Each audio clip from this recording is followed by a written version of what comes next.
ಪ್ರಿಯ ಓದುಗರೆ, ಇವತ್ತು ನಾವು 12 ಜುಲೈ 2024 ಸಾಮಾನ್ಯ ಜ್ಞಾನದ ಟಾಪ್ 10 ಪ್ರಶ್ನೋತ್ತರಗಳನ್ನು ತಿಳಿಯೋಣ. ಈಗ ಮೊದಲನೆಯ ಪ್ರಶ್ನೆ, ಗಂಗನಾಡಿನ ಹೃದಯ ಭಾಗವನ್ನು ಏನೆಂದು ಕರೆಯುತ್ತಿದ್ದರು? ಉತ್ತರ ಗಂಗವಾಡಿ. ಎರಡನೆಯದು, ಮುಸ್ಲಿಂ ಹುಡುಗಿ ಶಾಲೆ ಕಲಿತಿದ್ದು ಯಾರ ಆತ್ಮಕಥೆ? ಉತ್ತರ ಸಾರಾ ಅಬೂಬಕರ್. 3.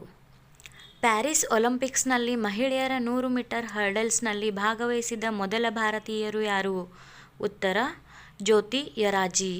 4ನೇ ಪ್ರಶ್ನೆ, ಕರ್ನಾಟಕದಲ್ಲಿ ಅತ್ಯಂತ ಕಡಿಮೆ ಮಳೆ ಬೀಳುವ ಜಿಲ್ಲೆಯು ಯಾವುದು?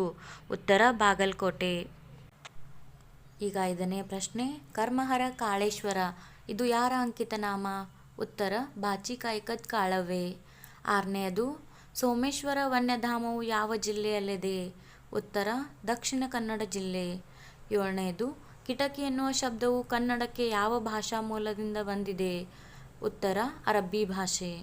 8ನೇಯದು, ಕನ್ನಡ ವರ್ಣಮಾಲೆಯಲ್ಲಿ ದಂತದಿಂದ ಅಂದರೆ ಹಲ್ಲಿನಿಂದ ಹುಟ್ಟುವ ಅಕ್ಷರಗಳು ಯಾವುವು? ಉತ್ತರ ತ ವರ್ಗಾಕ್ಷರಗಳು. ನೆಕ್ಸ್ಟ್ 11 ಜುಲೈ 2024 ಸಾಮಾನ್ಯ ಜ್ಞಾನದ ಟಾಪ್ 10 ಪ್ರಶ್ನೋತ್ತರಗಳನ್ನು ತಿಳಿಯೋಣ. ಈಗ ಮೊದಲನೇ ಪ್ರಶ್ನೆ, ಅಕ್ಬರನು ಯಾವ ವರ್ಷ ಗುಲಾಮಗಿರಿಯನ್ನು ರದ್ದು ಮಾಡಿದನು? ಉತ್ತರ 1562.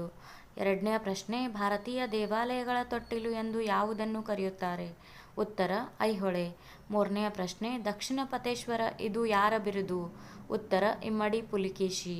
4ನೇಯದು, ರವಿಕೀರ್ತಿ ಹೊರಡಿಸಿದ ಶಾಸನ ಯಾವುದು? ಉತ್ತರ ಐಹೊಳೆ.